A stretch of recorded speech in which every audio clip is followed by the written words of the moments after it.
Hi guys, welcome back to our channel. So in this video, I'm going to explain how to clear your search history on TikTok. There are two methods of deleting individual items or clearing your entire search history.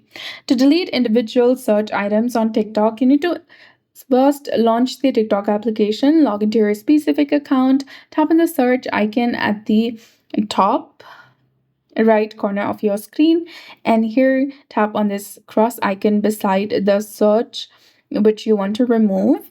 If you want to go ahead and remove the entire search history, go to your TikTok profile, tap on the three lines in the top right corner and go to settings and privacy. From here, you need to go to the activity center, which is in the section of content and display between inbox and audience control. Go ahead and select it. Now select search history, which is between comment history and add link history.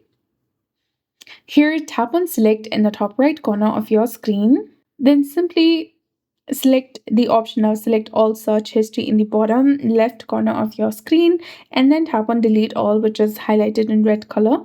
Again, select delete to confirm, and all of your search history will be deleted from your TikTok account. So that's it. I hope you found this video helpful. If you did, please like, share, and subscribe. Thanks for watching. We'll see you again in the next one.